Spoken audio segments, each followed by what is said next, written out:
안녕하세요. 코스닥 27주년 특집 코스닥 1000포인트 보인다 박수진입니다.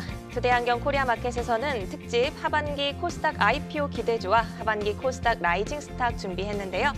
상반기에 이어 하반기에도 IPO 시장에서 코스닥 중소형주 돌풍이 이어질 수 있을지 먼저 하반기 코스닥 IPO 전망과 함께 기대주 공개해드리겠습니다. 오늘 함께 하실 두 분 먼저 소개해드립니다. 송하용 블루웨이브 인베스트먼트 대표, 정호 웰컴 자산운용 주식운용팀장 모셨습니다. 어서 오세요. 안녕하세요. 안녕하세요. 네, 반갑습니다. 먼저 이번 주부터 변한 IPO 제도부터 짚어보겠습니다. 일명 따상이 없어지고 공모 가격이 상장의 기준 가격으로 그대로 적용이 됩니다. 대신 가격 제한폭이 60에서 400%로 확대가 됐는데요. 오늘 제도 변경 후 처음으로 CQ센이 상장을 했습니다. 주가는 200% 넘게 상승하며 마감을 했는데요. 제도 변경이 처음으로 적용된 오늘 CQ센의 주가 흐름 어떻게 보셨는지 궁금합니다. 먼저 대표님께 질문 드려볼게요. 네. 이번 주부터 상장일 시초가의 공모가가 90%에서 200%로 결정이 되고 이후 시초가 대비 상하한가로 움직일 수 있었던 공모주 상장일 가격 변동 제도가 시초가 개념이 없어졌고요. 공모가를 기준으로 상장 당일 공모가의 60%에서 400%까지 움직일 수 있도록 제도가 변경되었습니다. 이는 수급에 의해서 공모주의 가격 발견 기능이 왜곡되는 것을 방지하고 빠르게 적정 가격으로 움직이도록 해서 따상의 부작용을 해소시키기 위해서 도입된 제도입니다. 실제 따상이 이루어지는 종목 중에서 시가총액이 1,000억에서 2,000억 정도에 불과한 종목인데 상장일 시초가 매수 호가에 1조 원이 쌓이는 등 수급 등에 의해서 가격이 왜곡되는 현상이 있었습니다. 이러한 왜곡 때문에 과거 공모주 중에서 상장일 유통 가능의 물량이 적거나 대중적으로 인기 있는 종목에 대해서 상장 초기 급등하는 현상이 지속되다가 어느 정도 지난 후 급락하는 등 후기 투자자가 큰 손실을 보는 등의 문제가 있었습니다. 이런 문제들을 해결을 하고 빠르게 적정 가격으로 수렴하기 위해서 상장 당일 가격폭을 확대한 건데요. 이제는 수급이 아니라 해당 종목의 성장 가능성 등에 초점을 더 맞추어서 적정 가치 대비 얼마나 할인이 되었는가를 분석할 수 있어야 성공적인 투자가 가능해질 것이라고 보고 있습니다. 네, 이제는 수급보다는 종목의 성장 가능성에 좀 초점을 맞출 수 있어야 한다, 이런 말씀을 주셨는데 사실 따상의 부작용을 없앤다고 마련된 제도지만 위로 가격폭이 확대되면서 변동성이 크게 달할 것이다, 이런 우려도 큽니다. 일단 제도 변화의 자세한 내용과 기대 효과는 무엇인지 또 시행 초기 투자자들이 유의해야 할 점이 있을까요, 팀장님? 네, 우선 그 제도 변경의 자세한 내용은 기존의 그 시초가가 그 공모가의 90%에서 200%까지 결정되던 것이 이제 그런 부분이 없어지고 공모가 기준으로 해서 60%에서 400%로 그 변동폭이 확대되는 게 그 제도 변경의 핵심입니다. 우선 여기서 이제 중요한 거는 그 투자자들이 이제 가격의 움직임, 특히 이제 수급이나 유통 물량보다는 그 공모가가 얼마나 할인되어 상장이 되는지 이 여부를 판단하는 것이 좀 더 중요해 보이고요. 그래서 보통 공모주 같은 경우는 적정 가치 대비 한 20에서 30% 정도 할인되게 되는데 이 부분이 얼마나 상승 가능성이 있는지 이런 부분을 주의해서 보는 것이 이제 좀 중요해 보입니다. 그리고 또 공모주를 받았을 경우에 얼마나 어떤 가격에 공모주를 매도했는가, 그 다음에 단기 투자인 경우에 어떤 가격에 그 매수를 진행했는가가 중요한 것 같습니다. 우선 이전에는 상한가에 가면 같이 이제 따라 들어간다든지 수급적으로 다음에 또 상승할 수 있다라는 그런 어떤 기대감으로 움직였다면 이제 가격이 얼마나 중요한지 이제 이런 부분을 체크하는 게 중요해 보입니다. 네. 네, 가격 변동폭도 이번에 변경이 됐지만 허수성 청약 방지 개정안도 함께 시행이 됩니다. 수요 예측 경쟁률에 영향을 미칠 것 같은데요. 보통 코스닥 상장 기업들의 수요 예측 경쟁률을 어느 정도로 기준을 보고 가져가야 하는지 또 제도 개선 후에 눈높이는 어떻게 가져가는 게 좋을까요, 대표님? 네, 기존에는 대부분의 기관 투자자들이 실제 받을 수 있는 수량을 신청하는 게 아니라 공모 물량 전체를 신청하는 경우가 많았고요. 그러한 관행들이 경쟁률을 왜곡시키는 결과를 초래했었습니다. 앞으로는 인수능력 한도 내에서만 신청이 가능하고 주관사도 추가적으로 검증 의무가 생기기 때문에 신청 수량과 경쟁률이 어느 정도 현실을 반영할 수 있을 것이라고 보여지고 있습니다. 앞으로는 1000대 1 이상의 경쟁률은 더 이상 나타나기 어려울 것 같고 기존의 절반 이하 수준에서 경쟁률이 형성되지 않을까라고 예상을 하고 있습니다. 참고로 앞서 말씀 나눈 첫날의 가격 변동하고는 시행 시점이 좀 다른데요.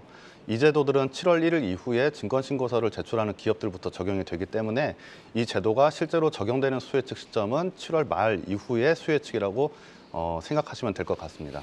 네, 가격 변동폭 확대는 6월 26일부터 적용이 됐고요. 이번 그 허수성 청약 방지 개선안은 7월 말 이후에 이제 적용이 된다. 이 시점을 좀 짚어주셨습니다. 상반기 대여들이 좀 줄줄이 상장을 연기하거나 철회하면서 중소형자의 기업 공개가 활발을 했습니다. 따상 행진이 벌어지기도 했는데요. 하반기에는 두산 로보틱스, 에코프로 머티리얼즈 같은 대여급 상장이 예정되어 있습니다. 그러면 아무래도 중소형사의 그 상장이 좀 상대적으로 위축되지 않을까 이런 우려도 있는데요. 하반기 코스닥 IPO 시장은 어떻게 전망하실까요? 네, 상반기에 코스피 IPO가 전혀 없었던 점은 코스닥 중소형주가 주목받기에 굉장히 좋은 여건이었던 건 맞습니다. 말씀하신 것처럼 코스피의 대형주 상장이 예정이 되면 전체적인 관심이 그 종목에 집중이 되기 때문에 중소형주가 관심을 덜 받는 것은 자연스러운 현상이라고 볼 수도 있습니다. 현재 주로 언급되는 대형주들의 공모 규모가 실제로 대체로 몇 천억 원 수준인데요. 과거 몇 조씩 공모를 했었던 그런 대형주들 같은 경우에는 실제로 투자자들의 자금이 쏠리거나 묶이는 현상이 발생을 했었습니다. 그렇다 보니까 그 일정이 비슷했었던 다른 중소형주들에게 영향을 상당히 많이 줬었는데 이번에는 다 합쳐도 실제로 그 공모 규모가 몇 조가 되지 않기 때문에 시장에서 충분히 소화할 수 있는 수준이라고 보여지고 대형주들의 상장으로 인해서 코스닥 IPO 시장이 크게 위축될 거라고 보지는 않고 있습니다. 네, 아무래도 공모 자금이 묶이는 규모도 함께 줄어들 거기 때문에 대형주의 상장으로 중소형주 상장이 크게 위축될 것으로 보이진 않는다. 이런 말씀 주셨습니다. 올해 상반기 IPO 시장 수익률도 한번 보겠습니다. 6월 12일까지 스펙과 리츠를 제외한 상장 종목 중에 공모가 대비 마이너스 수익률을 기록 중인 종목이 4종목에 불과했습니다. 근데 아이러니하게 공모주 펀드 설정액은 감소 추세인데요. 하반기에는 공모주 펀드 자금 유입도 좀 활발하게 이루어질 수 있을지 기대를 해볼 수 있을까요, 팀장님?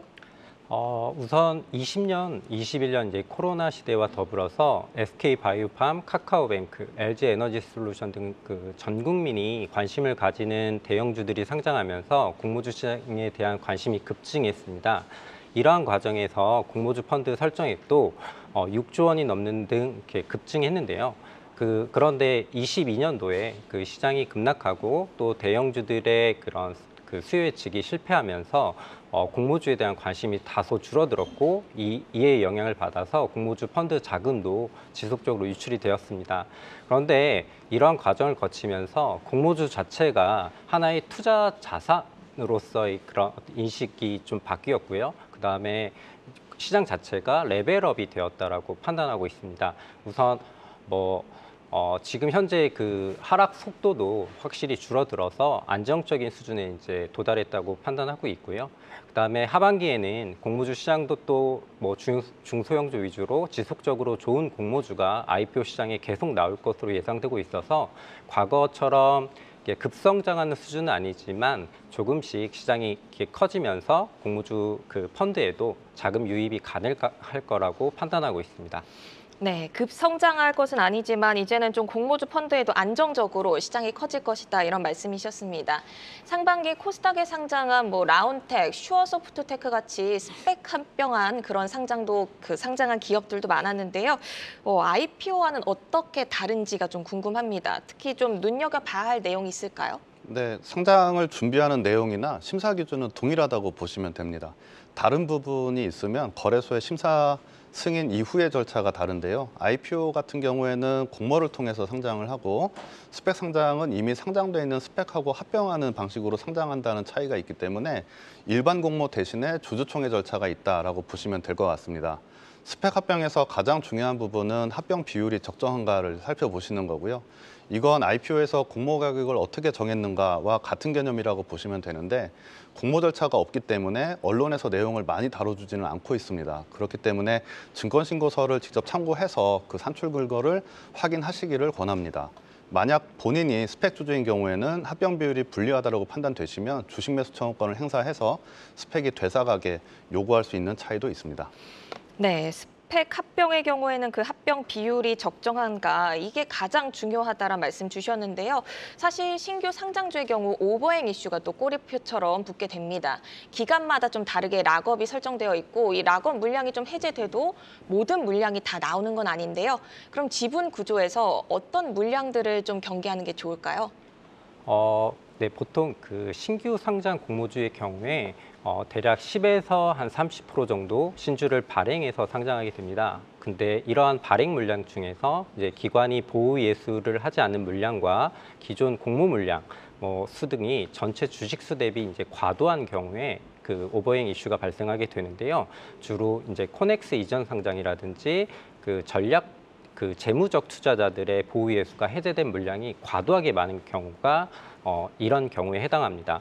코넥스 이전 상장 같은 경우는 기업이 이제 코넥스에서 개인이나 그 기관을 대상으로 해서 신규 주식을 발행하여 자금 조달한 경우고요. 이 경우에 이제 보통주 자체가 시장에 과도하게 이제 유통되는 경우이기에 상장 전 코스닥 그 코넥스 가격은 공모가와 유사하게 그 수렴하게 됩니다. 그래서 따라서 공모가에서 그 급등하거나 이제 급락하는 경우에 유통 물량이 급증하게 되는 구조고요. 그다음에 재무적 투자자들의 보호 예수가 해제되어 매도 물량이 나오는 경우는 해당 FI들이 그 투자 단가를 확인하셔야 될 게 중요합니다. 그 전략적 투자자들과 다르게 재무적 투자자들은 장기 보유에 대한 니즈가 낮아서 수익이 발생할 경우에 엑시트에서 수익을 확정하는 게 중요하기 때문에 이런 부분을 좀 체크하는 게 중요하고요. 그다음에 그런데 이제 과거 몇 년 동안 그 경쟁적으로 이제 투자하면서 그 FI들의 투자 단가가 공모가보다 높은 경우도 있기 때문에 단순히 보호 예수가 해제되었다는 것보다 해당 FI들이 누군지, 그다음에 투자 단가가 얼마인지, 그것들이 실제로 이제 물량이 나올 가능성이 얼마인지를 좀 확인하는 것이 좀 중요해 보입니다. 네, 스펙 합병이나 오버행 이슈처럼 주의해야 할 부분 짚어보고 있습니다. 최근 기관뿐 아니라 공모주의 개인 투자자분들도 많이 참여를 하고 계십니다. 공모주 청약에 있어서 꼭 확인해야 할 것, 그리고 주의할 요소는 어떤 것들이 있는지 좀 여쭤보고 싶은데요. 나의 자금 상황과 맞는 공모주는 어떤 기준으로 선별하면 좋을지 대표님 의견 물어볼게요. 네. 증권회사별로 우대 기준이 다르기 때문에 일단 그 기준을 확인하시는 게 좋고요. 그 우대 기준에 따라서 배정 결과가 달라진다고 보시면 될 것 같습니다. 그리고 증거금으로 납입된 금액에 대해서는 무이자이기 때문에 청약을 하실 때 청약일과 환불일이 며칠 차이가 나는지도 사전에 확인하시는 편이 좋겠습니다. 예를 들어서 청약일과 환불일 사이에 주말이 껴있다라고 하면은 조금 더 불리하실 수 있기 때문에 이런 부분을 확인을 하시는 편이 좋고요. 공모 규모에 따라서 개인들의 청약 한도에도 차이가 있는데 공모 규모가 클수록 청약 한도도 비례해서 커집니다. 따라서 본인의 자금 상황과 공모 규모를 함께 고려하시면 좋겠는데 큰 규모의 공모가 좋은 수익률을 반드시 보장하는 것은 아니기 때문에 이런 부분들을 무조건 큰 공모를 쫓으실 필요는 없습니다.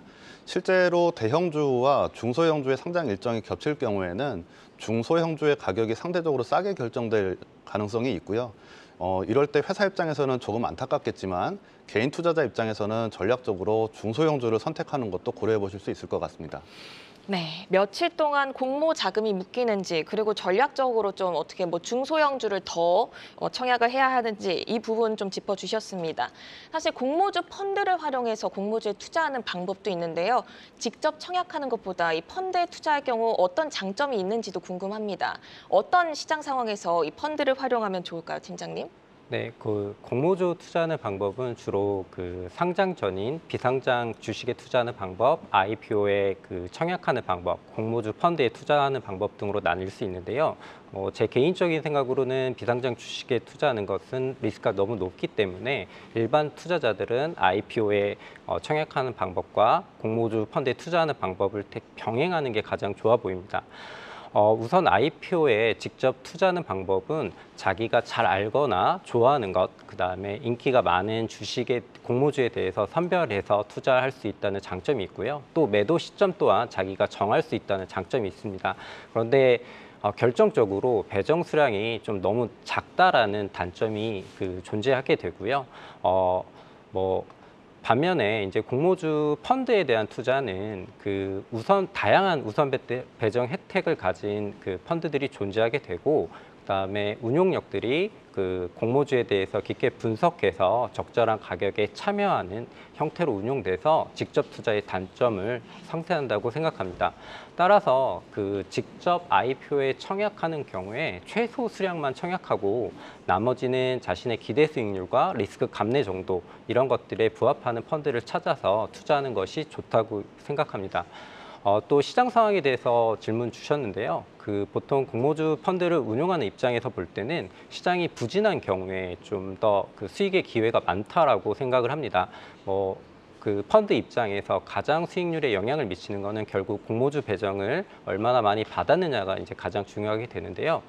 시장이 부진할 경우에 경쟁률 자체가 좀 낮아지게 되고 발행사와 주관사 입장에서도 상장을 해야 되기 때문에 공모가를 좀 더 낮추는 경향이 있어서 전반적으로 그 수익률이 더 높아지게 됩니다. 그래서 시장이 좀 부진할수록 그 펀드에 좀 더 관심을 갖는 게 좀 좋아 보인다라고 말씀드리겠습니다. 네, 이제 하반기 IPO 시장에 대해서 더 깊이 있게 들어가 보겠습니다. 상반기에는 2차 전지, AI 열풍과 함께 그 관련 분야들의 새내기 종목들이 큰 관심을 받았었습니다. 이번 하반기 코스닥 IPO를 준비 중인 기업들의 섹터를 분류해 본다면 어떤 특징이 있을까요? 네, 우선 그 유통시장에서 특정 섹터가 열풍이 분다고 해서 이제 공모주의 특정 섹터가 많아지는 건 아닙니다. 우선 IPO는 보통 발행사랑 주관사랑 짧게는 1년, 길게는 3에서 4년 정도 내부 컴플라이언스라든지 회계 처리, 그다음에 정관 같은 것들을 정리해서 이런 것들이 완료되었다고 생각될 때 IPO 절차를 시작하게 되고요. 따라서 지금 이제 IPO 진행한 기업들은 몇 년 전부터 준비해서 지금에야 이제 상장을 하신다고 보시면 될 것 같습니다. 그런데 이제 유통시장에서 특정 섹터가 이제 좀 각광을 받는 경우에 이에 영향을 받아서 그 해당 시기에 올라오는 그 섹터의 새내기주들도 이렇게 각광을 받는다고 보시면 될 것 같고요. 현재 그 상장 심사를 청구한 회사들 기준으로 볼 때 하반기에도 반도체 섹터라든지 컨텐츠, 소프트웨어 이 지속적으로 나올 거로 예상이 되고요. 그 상반기에는 계속 부진했던 바이오 섹터에서도 좀 상당한 기업들이 준비 중인 것으로 알고 있습니다. 네, 반도체, 컨텐츠, 소프트웨어, 그리고 또 상반기에 부진했던 바이오 회사들도 이제 전반적으로 상당히 준비를 하고 있다라는 말씀 주셨습니다. 하반기 코스닥 상장이 확정된 기업들이 어떤 기업들이 있는지 궁금한데요. 또 상장이 예정된 기업들의 수와 그 규모는 어느 정도 될지 이번엔 대표님께 질문 드려볼게요. 네, IPO와 스펙 합병을 합쳐서 현재 거래소 심사를 통과해서 공모가 대기 중인 회사가 26개고요. 심사가 진행 중인 회사가 현재 62개입니다. 남은 기간 동안 심사를 신청할 회사들까지 고려하면은 정확한 수를 예측하기는 어렵지만 하반기에 50개에서 70개 정도 회사가 상장을 할 수 있을 것이라고 생각하고 있습니다. 네, 작년에 신규 상장주가 66개 정도 되는 걸로 알고 있는데 올해는 훨씬 더 많아지겠네요. 오늘 CQ센이 상장을 했고요. 현재 7월까지 상장을 확정한 기업을 보면 내일 또 알맥이 있습니다. 오픈롤 그리고 7월 6일 이노시뮬레이션, 7월 14일 필에너지가 상장이 예정되어 있습니다. 7월에 공모주 일정을 또 보시면 차세대 이동통신업체인 센서뷰, 화장품 업체 뷰티스킨, 그리고 세포 유전자 치료제 업체인 큐리옥스, 바이오시스템즈, 반도체 소자 공급 업체 CG트로닉스가 청약을 준비하고 있습니다. 말씀을 드렸듯이 하반기에 다수 기업들이 코스닥 입성을 준비하고 있는데요. 그러면 기대주로 주목해 볼 기업들을 꼽아 주신다면 어떤 기업들이 있을까요? 네, 신규 상장 회사들은 일단 자기 분야에서 다 1, 2등을 하고 있는 회사들이고 아주 좋은 성과를 내고 있는 회사들이기 때문에 어느 회사가 특별히 좋다라고 상대평가할 수는 없지만 그중에서도 주목할 만한 회사 5개 정도만 추려서 말씀을 드리겠습니다. 우선 IPO 중에서 내일 바로 상장을 하게 되는 알맥이라는 회사가 있는데 최근에 수요 예측 결과가 굉장히 좋게 나왔고 알루미늄 소재 분야에서 굉장히 각광을 나타내고 있는 회사이기 때문에 이 회사가 좀 기대가 된다고 볼 수 있을 것 같고요. 그리고 공모 일정이 가장 근접한 필에너지 같은 경우에도 삼성 SDI가 2대 주주로 참여하고 있는 회사입니다. 네, 그런데 삼성 SDI가 현재 최근에 해외 설비 투자를 계속해서 발표하고 있기 때문에 직접적인 수혜를 받을 수 있을 것으로 예상을 하고 있습니다. 그리고 많은 분들이 알고 계시는 독서 플랫폼 밀리의 서재 같은 경우도 작년에 한 차례 상장을 시도했다가 수혜측 결과가 좋지 못해서 이번에 다시 시도를 하고 있는데요. 작년에 큰 규모로 흑자 전환에 성공해서 사업성에 대해서 굉장히 긍정적인 관점에서 재평가받고 있습니다. 또 유진테크놀로지라는 회사는 2차 전지 제조에 필요한 정밀금형과 리드탭이라고 하는 필수 부품을 생산하는 기업인데 국내에서 2개밖에 없는 회사 중 하나이기 때문에 앞으로 2차 전지 수요가 많아질수록 매출이 함께 증가할 것으로 기대를 하고 있습니다. 그리고 최근 AI에 대한 관심이 많아지면서 관련 반도체 업체들도 같이 주목을 받고 있는데요. 데이터 센서용 SSD 사업을 하고 있는 파두라는 회사가 대표적이고 현재 비상장에서 1조 원 이상의 가치를 인정받은 회사입니다. 얼마 전에 거래소 심사를 통과해서 곧 공급을 할 것으로 예상을 하고 있습니다. 스펙 합병 같은 경우에는 버드뷰와 우둔지팜을 말씀드리고 싶은데 우선 버드뷰는 화장품 관련 플랫폼 사업을 하는 회사이고요. 누적 가입자가 1,000만에 달하는 회사입니다. 그동안 누적된 수십만 개 제품의 성분 데이터들을 보유하고 있고 이 보유한 데이터들을 분석해서 맞춤형 추천을 하는 회사인데 2030 여성들에게는 굉장히 유명한 회사입니다. 마지막으로 우둔지팜은 망고처럼 단맛이 나는 토마토인 토망고를 재배해서 판매하는 스마트팜 기업입니다. 최근에 중동이나 베트남 같은 해외에 스마트팜을 수출하는 MOU 계약을 체결을 했고요. 해외 진출이 본격화된 만큼 매출 성장이 함께 기대되는 종목입니다. 네, 대표님께서는 알맥, 필에너지, 밀리의 서재, 유진테크놀로지, 그리고 파두, 버넥트, 버드뷰, 우듬지팜 이렇게 8개 종목 꼽아주셨습니다. 마지막으로 정호 팀장님께도 질문 한번 드려볼게요. 공모주와 신규 상장주 성공 전략을 위한 팁이 있다면 몇 가지 좀 제시를 해주실까요? 우선은 가장 중요한 거는 그 공모주의 이제 어떤 그 밸류에이션이 어떤가, 그 다음에 기관 투자자가 그 해당 종목에 대해서 어떻게 평가하는가 이런 것도 되게 중요한데요. 저는 이와 더불어서 상장 후 주가 흐름도 되게 유의해서 보시는 게 좋을 거라고 말씀드리겠습니다. 우선 그 실제 공모주는 상장 초기 수급이나 이제 관심도에 따라서 그 가격이 이제 극과 극의 움직임을 보이는 경우가 많아서 적절한 가치를 찾아가는데 이제 수개월이 걸리기도 하는데요.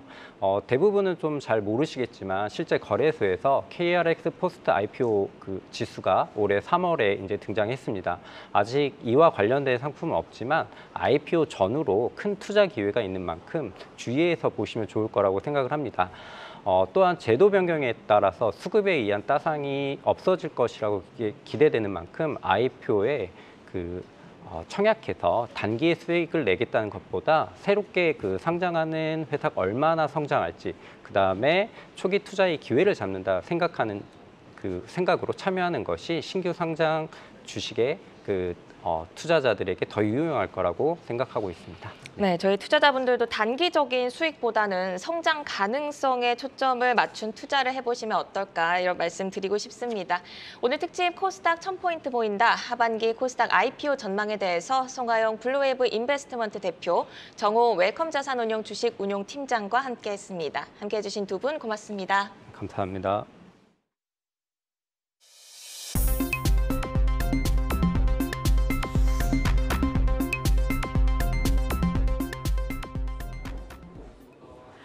장 마감 후 4시부터 6시까지 진행되는 시간의 투자리그, 시간의 거래 동향을 만나보는 이 시각 시간의 단일가 이마영입니다. 정규장 마감 후 오후 4시부터 6시까지 10분 단위로 시간의 단일가 거래가 이뤄지는데요. 이 시각 시간의 단일가를 통해 시간의 주요 종목 등락률을 실시간으로 생생하게 전해드리겠습니다. 이 시각 시간의 단일가 코스피 상승률 상위부터 보겠습니다. 네, DB와 DB하이텍 그룹주가 올라와 있습니다. 자회사인 DB하이텍 관련해서 경영권 분쟁 이슈가 있죠. 경쟁을 본격화하기 전에 만남이 예정돼 있어서 시간의 단일가에서 조금 상승세를 보여주고 있습니다. 그 뒤를 이어서 태영건설과 진양화학도 올라와 있고 태양금속도 2.7% 상승으로 거래 이어가고 있습니다. 이어서 코스닥 상승률 상위 보도록 하겠습니다. 어떤 종목이 이름을 올렸을까요? DR잼이 가장 강하게 오르고 있습니다. 9.7% 상승하면서 거래되고 있습니다. 엠벤처 투자 보도록 하겠습니다. 엠벤처 투자가 현재 8.2% 상승으로 1,049원에 거래되고 있습니다. 네, DR잼 같은 경우에는 의료기기 기업으로 오늘 장에서는 1% 약세를 보여줬는데 시간외에서는 9.7% 상승하면서 거래되고 있습니다. 계속해서 시간의 단일가 코스피 하락률 상위 보도록 하겠습니다. 네, 오늘 KTCS, KTIS, KT그룹주가 시간의 단일가에서 가장 강하게 빠지고 있습니다. 각각 1.8%, 1.3% 하락하면서 거래 이어갑니다. 신성 ENG 올라와 있습니다. 오늘 정규장에서는 9% 상승하면서 조금 강세를 보여줬는데요. 클린룸 전문 업체죠. 삼성전자가 클린룸을 확장한다는 소식에 강세 보였는데 시간외에서는 차익 매물이 쏟아지면서 1.3% 하락 이어갑니다. 그 뒤에는 이 미래산업 그리고 동국홀딩스가 1%대 약세로 거래 이어갑니다. 마지막으로 코스닥 하락률 상위 보도록 하겠습니다. 어떤 종목이 있을까요? 오늘 새내기주 식효센이 시간외에서는 조금 약세를 보이는 모습입니다. 2.6% 빠지면서 8,910원에 거래되고 있습니다. 또 인상가도 이름을 올렸습니다. 2.1% 빠지면서 2,515원으로 거래 이어갑니다. 이 시각 시간의 단일가 살펴봤습니다. 시간의 단일가 매매는 오후 6시부터 10분 단위로 매매가 체결되니까 모멘텀과 거래량을 꼼꼼히 살펴보시고 시간 외에서도 성투 전략 세워가시길 바랍니다.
코스닥 27주년 특집 코스닥 1000포인트 보인다. 하반기 코스닥 IPO 기대주에 이어서 하반기 코스닥을 주도할 라이징 스탁 만나보도록 하겠습니다. 오늘은 이성훈 글로원 파트너스 이사, 이희권 메리츠증권 광화문 지점 지점장, 황재수 신한투자증권 서울금융센터 지점장과 함께합니다. 세 분 어서 오세요. 네, 안녕하십니까. 네, 반갑습니다. 하반기 코스닥 라이징 스탁 먼저 세 분이 선정하신 코스닥을 이끌 주도 섹터 그리고 이제 테마 먼저 만나보도록 하겠습니다. 자, 하반기 코스닥 주도 섹터 첫 번째 바로 2차 전지입니다.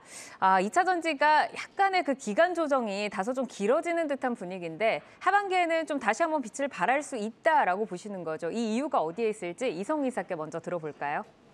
가깝게 우리가 2분기 실적, 그다음에 3분기 실적 발표된 그 양극재 판가락이 반영되면서 실적이 좋지 않을 수 있습니다. 그럼에도 불구하고 우리가 하반기라는 주제로 우선 접근을 했기에 2차 전지를 말씀드리게 되었습니다. 실적의 부분이 가장 큰 포인트가 될 것으로 보이는데 작년 4분기 실적 발표 때 에코프로비엠의 실적 발표를 할 때 우려가 됐던 게 양극재 판가 인하였습니다. 화두는 이 부분을 매출 볼륨으로 커버하는지 여부가 주목이 되었는데 이 부분을 커버하면서 에코프로비엠의 시세가 시작이 되었고요. 그런 점을 되돌아와 봤을 때 과연 하반기에 양극재 판가가 회복이 될지 여부입니다. 그 부분은 원자재 가격에 달려 있는데 우선은 리튬 가격 같은 경우는 반등이 나오고 있는 상황입니다. 지금의 가격 상승은 4분기 실적에 반영이 될 텐데 나머지 원자재 가격의 추이를 대입을 해본다고 하면은 우리가 지금의 하반기에 2차 전지의 주도주의 컴백 여부 자체는 판가 회복 이 부분에 있다라고 보이고 이 부분이 나타나지 않더라도 매출 볼륨의 커버가 나타난다고 하면은 지금의 가격대에서는 추가적인 상승이 가능하다는 시각으로 접근을 하려고 합니다. 그러니까 원자재 가격단에서 이제 어떻게 움직이느냐에 따라 이익을 좀 더 챙기던지 아니면 매출을 확대를 해서 실적을 좀 믿고 가볼 수 있겠다라고 좀 말씀을 주셨습니다. 자, 2차 전지에 이은 하반기 코스닥을 이끌 주도 섹터 누굴까요? 바로 확인을 해보시죠. 자, 두 번째는 바로 반도체 IT 소부장입니다. IT 소부장에서도 이제 오늘 약세장 속에서 그 미국 마이크론의 호실적 소식에 삼성전자가 장중에 52주 신고가를 좀 반가운 모습으로 좀 기록을 해줬습니다. 반도체 장비주들도 전반적으로 흐름이 좀 좋은 모습을 보였는데 이희권 지점장께 한번 좀 들어볼까요? 네. 반도체 업황 어떻게 좀 보실까요?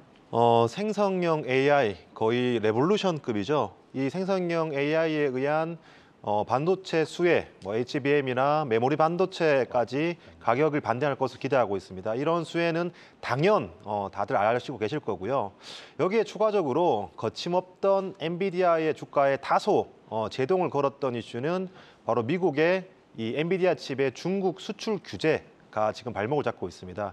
이런 미중 분쟁 그리고 우크라이나와 러시아 분쟁, 과거의 글로벌 세계화가 트렌드였다면 이제 이러한 지역 간의 나라 간의 이 분쟁 때문에 탈세계화, 블록화가 추세가 되고 있습니다. 과거에 특정 국가가 생산 효율이 좋았다면 그 국가에게서 수입하는 것이 경제의 논리였다면 이제 그 경제의 논리가 먹히지 않고 있죠. 때문에 이 소부장의 자립, 경쟁력 강화가 그 나라의 국력으로 이어지고 있습니다. 때문에 이 생산형 AI라는 업황 그리고 국력을 키우기 위한 소부장의 투자가 향후에도 계속해서 이어질 것으로 내다보고 있습니다. 그러니까 자국주의로 지금 이제 바뀌어가는 상황에서 소부장의 경쟁력이 나라의 국력을 또 결정을 한다라고 좀 말씀을 주셨습니다. 자, 이어서 또 하반기 코스닥을 이끌 주도 섹터 세 번째 섹터 만나보도록 하겠습니다. 자, 세 번째 섹터는 바로 자동차 부품입니다. 최근에 2분기 실적 기대주로 좀 각광을 받고 있는데 자동차 부품과 완성자의 이제 질주에 지금 동반 성장을 하면서 시장에서 좀 관심을 받고 있잖아요. 하반기에 이 자동차 전반적으로 좀 성장 추세를 기대를 해볼 만할까요, 지점장님? 예, 충분히 가능하다고 보고 있고요. 1분기 때 아시는 것처럼 현대차 그룹이 우리나라에서 이익이 가장 많이 났죠. 삼성전자를 이겼으니까 그런 부분 때문에 이제 자동차주들이 좀 질주를 1분기에 달렸습니다. 다 주식 투자하시는 분들은 모두 아실 겁니다. 1분기에 어느 게 좋았냐 했을 때 당연히 2차 전지를 손꼽겠지만은 그래도 네. 자동차 부품이나 자동차 완성차들도 되게 좋았거든요. 2분기 때도 실적이 좋아질 걸로 예상됩니다. 근데 요즘에 계속 주가가 빠지는 부분은 엔화 약세에 대한 가장 큰 경쟁 상대가 이제 또 당연히 일본 차다 보니까 그 네. 부분이 좀 악재로 영향이 있고요. 결과적으로 동남아에서도 지금 일본 차가 워낙 장악을 하고 있으니까 하지만 이제 점유율을 올리는 상황에서 이런 엔화 약세가 좀 더 더뎌질 거에 대한 우려감도 충분히 있습니다. 하지만 굉장히 많이 좋아지는 것들이 하반기에 몰려 있습니다. 우선은 공급망 차질, 저희 코로나 이후에 공급망 차질이 굉장히 안 좋았지 않습니까? 네. 저도 차를 바꾸는데 다 내년에, 그러니까 작년 기준 9월 달쯤에 차가 침수가 돼가지고 바꾸려고 했더니 그러고 보니까 지금 비가 많이 와서 또 침수 장마 조심하게, 시즌인데. 조심해야 되겠네요. 1년 이상을 기다려야 되고 1년 6개월, 최악의 경우 2년까지도 기다리는 공급망 이슈가 되게 심했는데 지금은 좀 많이 나아진 거 아시는 것처럼 많이 나아졌습니다. 우선 현대차 같은 경우 재고 관리도 굉장히 잘했고요. 고마진 SUV도 판매에 대한 믹스도 개선 사항도 실적에 되게 트리거로 작용을 했고, 네. 결국 글로벌 전기차 시장에서는 아직 조금 요즘에 좀 주춤하는 것들이 이제 가격 경쟁이 굉장히 심해지다 보니까 글로벌 자동차 브랜드들의 전기차가 좀 판매가 좀 저조해지긴 했지만 그럼에도 불구하고 IRA라는 현대차 같은 경우 25년부터 본격적으로 판매가 이루어질 것으로 미국향으로 이런 걸로 봤을 때는 올해 하반기에도 실적이 좋고 그리고 또 25년부터 전기차 대응을 잘해서 결과적으로 하반기 실적주를 찾는다 이런 부분에 있어서는 자동차 부품주들은 꾸준히 보셔야 될 것 같습니다. 알겠습니다. 자, 하반기 코스닥을 이끌 주도 섹터를 이제 세 섹터를 만나봤습니다. 마지막으로 자동차 부품까지 짚어주셨는데, 자, 그러면 이제 하반기 코스닥을 이끌 수 있는 라이징 스탁을 저희가 또 공개를 좀 해보도록 하겠습니다. 세 분은 과연 어떤 종목을 가지고 오셨는지 한번 만나볼게요. 자, 이성웅 이사께서는 감성코퍼레이션 가지고 오셨고, 이희권 지점장 노바텍, 그리고 황재수 지점장 우리산업, 정말 그 다양한 섹터가 지금 라이징 스탁으로 지금 올라 있습니다. 자, 이성웅 이사의 하반기 코스닥 라이징 스탁 감성코퍼레이션부터 좀 질문을 드려보겠습니다. 코스닥 상장 종목 하면은 굉장히 많지만 그 가운데서 또 감성코퍼레이션 하면 또 스노우피크 이렇게도 연결이 되는데 이 종목을 선정하신 이유는 어디 있을까요? 우리가 지금 주가 수준에 위치하고 있는 종목에서 어떤 요인이 있을 때 주가가 상승할 수 있고 그 상승폭이 어느 정도 되는지를 먼저 생각하고 가는 게 중요합니다. 이게 단순히 예측을 통해서 스토리를 세워서 종목을 접근하는 거는 거기에서 깨질 수가 있어요. 그렇다 보니까 실적 기반이 되고 그다음에 어떤 시장이 열렸을 때 실적이 어느 정도 더 추가될 수 있는지 그 부분을 계산을 해보는 게 중요한데요. 지금 올해 예상되는 영업이익이 감성코퍼레이션 270억 정도 됩니다. 그러면 지금 시가총액이 3,747억 원이 됩니다. 우리가 비용단을 감안을 해보고 평균적인 의류 쪽, 그다음에 그 해외 시장이 열리지 않은 의류 쪽을 대입을 해본다고 하면 지금은 어느 정도의 시가총액 적정가까지 와 있는 수준입니다. 이 구간에서 왜 그렇다고 하면은 이 종목을 뭐 접근을 해야 되는지를 말씀을 드리냐고 하면 네. 한 가지 전제가 있습니다. 중국 시장 같은 경우에 진출이 확정이 되고 이 부분에서 초기 매출을 보여준다 하면은 연간의 실적 추정치에서 영업이익 기준으로 한 50억에서 100억 정도가 더해질 수 있습니다. 그러면 시가총액 기준으로는 현재 3,747억에서 5천억 원 정도의 목표 시가총액이 열릴 수 있습니다.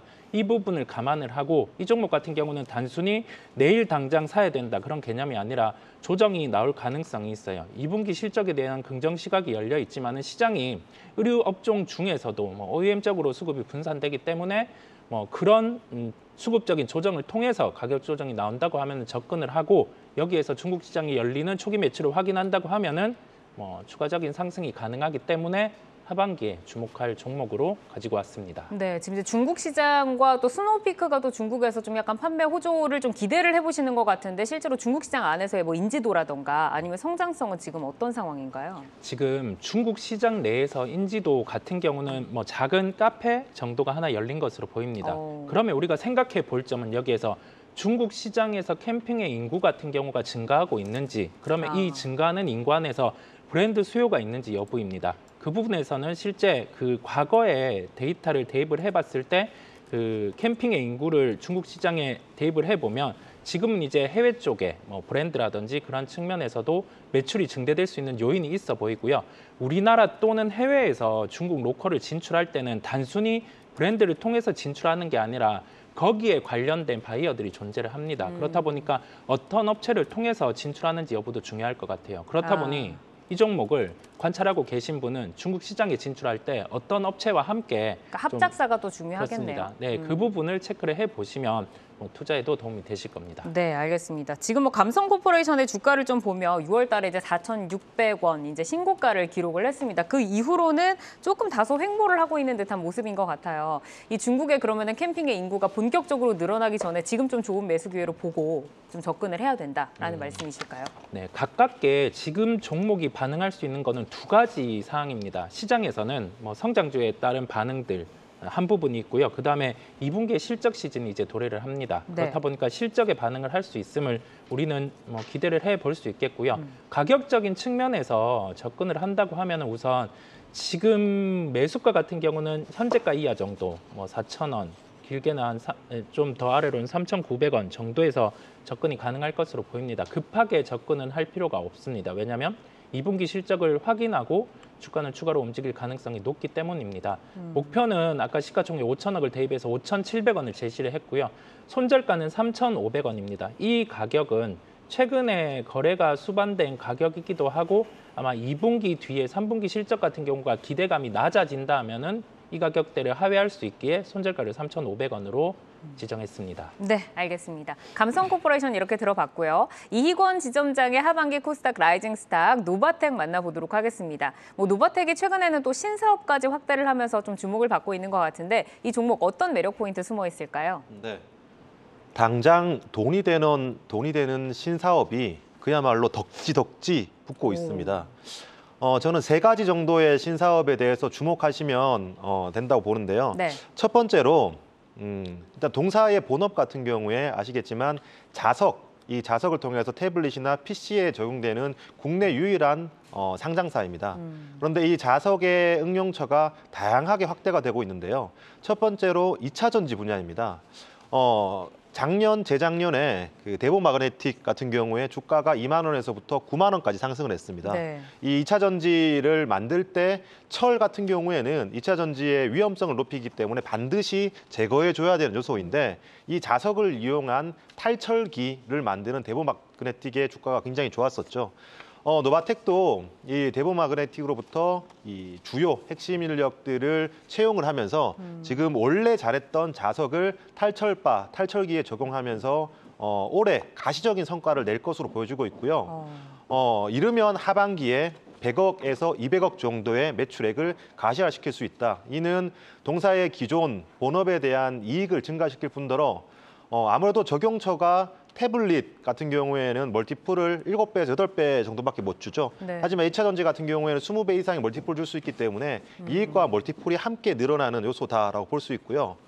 두 번째 신성장 산업은 바로 맥세이프입니다. 맥세이프. 아마 아이폰을 쓰시는 분들은 맥세이프가 생소하지 않으실 거예요. 그렇죠. 뒤에 이렇게 붙여주는 그 자석. 자석을 이용해서 붙이는 네. 거죠. 하지만 안드로이드, 갤럭시를 쓰시는 분들은 맥세이프가 생소하실 겁니다. 그렇죠. 왜냐하면 아이폰은 맥세이프가 쓰지만 애플을 갤럭시는 쓰지 않고 있거든요. 네. 하지만 올해 1월 WPC에서 애플의 이런 무선 충전 이 맥세이프에 관련된 표준 규격이 확정이 되었습니다.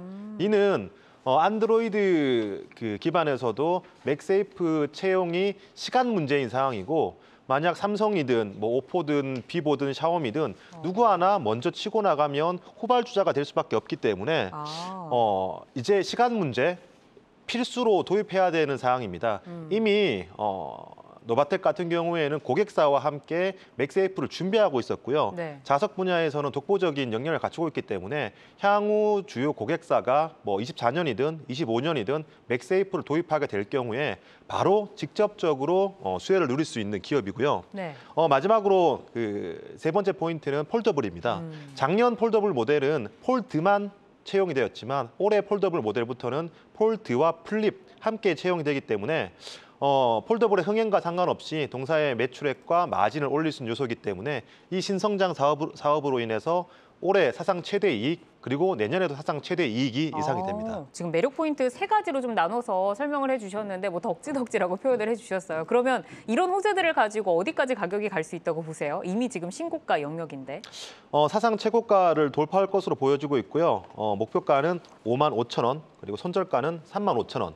매수가는 현재가 제시해드리겠습니다. 사상 최고가를 넘어서 이제 55,000원을 제시를 해주셨습니다. 자, 이어서 황재수 지점장의 하반기 코스닥 라이징 스탁 우리산업으로 넘어가 보도록 하겠습니다. 우리산업이 이제 전기차 부품사로 도약을 하면서 시장에서 뭐 뜨거운 관심을 이미 받은 바 있는데 우리산업은 어떤 성장 포인트가 좀 있을까요? 아까 이제 그 자동차 부품주 말씀드리면서 뭐 자동차 부품을 말씀드릴 건데요. 결과적으로 이제 고민이었습니다. 뭐 모두가 고민이겠지만 이제 내연기관에서 이제 전기차로 바뀌면 그 부품이 엄청나게 바뀌어질 테니까 그 부분에 있어서 수혜를 받는 기업이 있고 그렇지 못한 기업이 있을 거거든요. 오히려 또 악재로 작용하는 기업이 있을 텐데 우리 산업은 분명히 전기차의 전환에 있어서 가장 좀 큰 수혜를 받지 않을까라고 이제 말씀드릴 수 있을 것 같은데요. 뭐 공조장치랍니다. 열관리죠. 자동차 내 열관리인데 옛날엔 공조장치 하면은 뭐 디젤 자동차에 이제 열관리하는 뭐 이런 쪽에서도 이제 납품이 있었지만 실제적으로 전기차에서는 필수품으로 작용이 되고 있습니다. 왜냐하면 겨울 같은 경우에 예를 들어 배터리 성능이 날씨에 의해서 급격하게 떨어질 수 있거든요. 뭐 이러한 부분 때문에 필수적으로 필요한 부분이 있고요. 그리고 이제 국내뿐 아니라 글로벌에서 세계 1등을 하고 있는 회사고요. 액추에이터나 이제 PTC 히터를 만들고 있는 회사라고 보시면 될 것 같고요. 결과적으로 뭐 전기차로 전환되면서 필수품으로 됐기 때문에 글로벌 자동차에서 전기차가 판매량이 증가하면 증가할수록 매출이 증가한다라고 말씀을 드릴 수 있을 것 같습니다.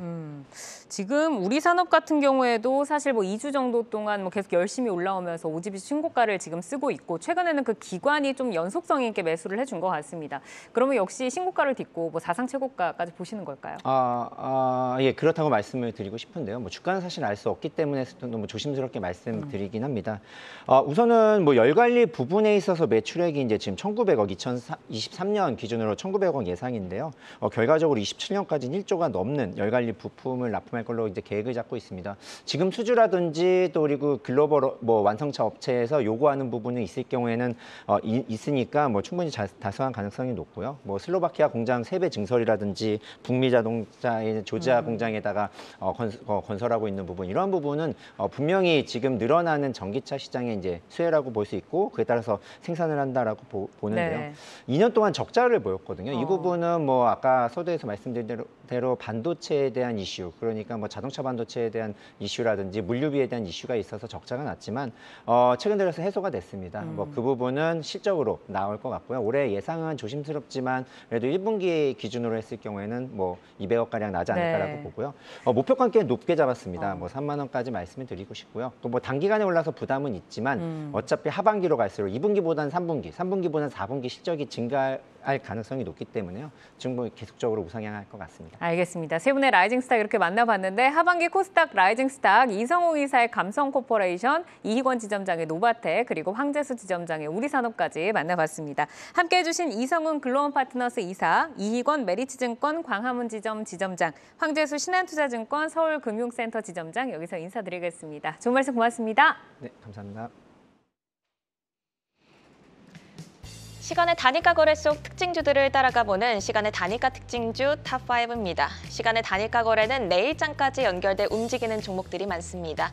오늘 함께 하시면서 매매 전략에 잘 활용해 나가시길 바랍니다. 그럼 특징주 5위부터 확인할까요? 테라사이언스입니다.